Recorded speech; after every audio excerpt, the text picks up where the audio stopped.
Bonjour et bienvenue, voici notre tour d'horizon économique, géopolitique, sanitaire et boursier. Nous sommes le jeudi 18 février et pour comprendre comment tourne la planète finance en cette veille des trois sorcières, c'est sur la bourse au quotidien et nulle part ailleurs.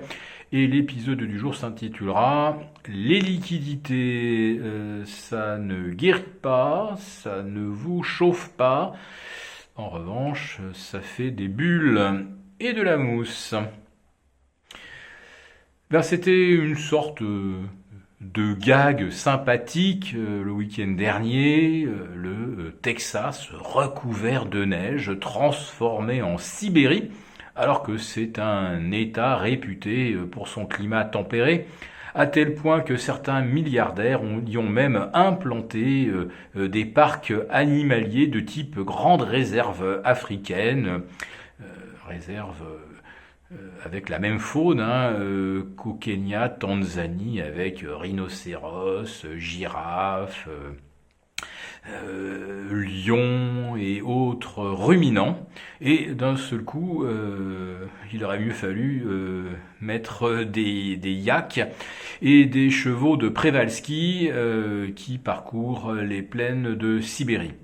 Sauf que le gag là se transforme maintenant en drame, puisque plus de 4 millions de Texans sont privés de courant, mais c'est surtout plus de 40% de la production énergétique américaine qui se retrouve à l'arrêt. Ben oui, figurez-vous que quand on exploite du pétrole ou du gaz dans le Dakota du Nord, qui est sous la neige 5 ou 6 mois par an, eh bien, toutes les installations sont conçues, justement, pour affronter des conditions hivernales, pour résister au gel, au froid, etc.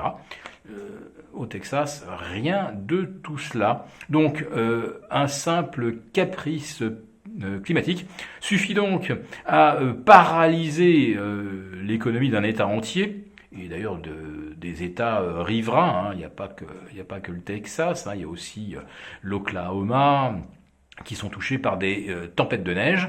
Et on n'a plus de gaz pour faire tourner les centrales électriques, qui produisent 50% de l'électricité avec du gaz.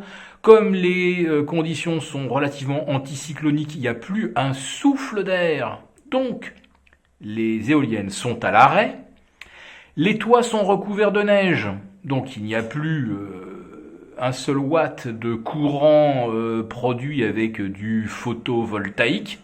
Et aujourd'hui, le mètre cube de gaz liquéfié a vu son prix multiplié par 200, et même là, on n'en trouve pas. Autrement dit, même si on avait les moyens de payer du gaz à des prix phénoménaux, de toute façon, ce gaz, il n'existe pas, il n'est plus stocké, il n'est plus transporté. Et d'un seul coup, on découvre à quel point l'économie américaine est complètement vulnérable. Bon, nous, on a vu il y a un an à quel point nous étions vulnérables à un petit virus, et cela à cause du délabrement qu'on a découvert avec stupeur de notre secteur de la santé, avec des hôpitaux dans lesquels on a supprimé 69 000 lits en l'espace de 15 ans pour réaliser 8 milliards d'économies. C'était un bon investissement puisque la crise nous a déjà coûté aujourd'hui plus de 280 milliards. Voilà, 8 milliards d'économies pour 280 milliards de coûts d'une économie paralysée, parce qu'on ne peut pas se permettre de saturer les hôpitaux, qui le sont de toute façon quasi systématiquement tous les hivers, avec les grippes et les pneumopathies saisonnières de l'hiver. Donc, des États-Unis paralysés, sans énergie, nous, la France, paralysés par le manque de lits. Et on voit aujourd'hui que l'argent, ça ne guérit pas, et que des économies sur la santé, au contraire, ça peut coûter extrêmement cher. Et aux États-Unis, les économies réalisées sur des installations qu'on n'a pas protégées du froid, parce que finalement il y a quasiment jamais de tempête de neige au Texas, eh bien là on s'aperçoit que ça met le pays à l'arrêt et que ça coûte également beaucoup de vie. Voilà, donc on peut avoir tout l'argent que l'on veut. L'argent, ça ne guérit pas et l'argent, ça ne chauffe pas. Par contre, ça fait des bulles. Et aujourd'hui, eh bien, nous atteignons un ratio capitalisation sur PIB aux États-Unis de plus de 200. 200, oui, 2 fois le PIB américain, alors qu'en mars 2000, on considérait qu'à 138-140% du PIB, à cause des dot-com, on était sur un ratio absolument intenable. Il fallait pas s'étonner que derrière tout se soit effondré.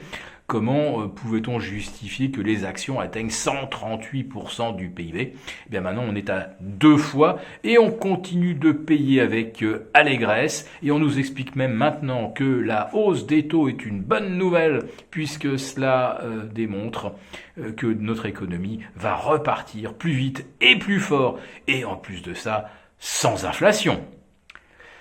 Nous vous retrouvons demain pour notre grand live. Bonne journée.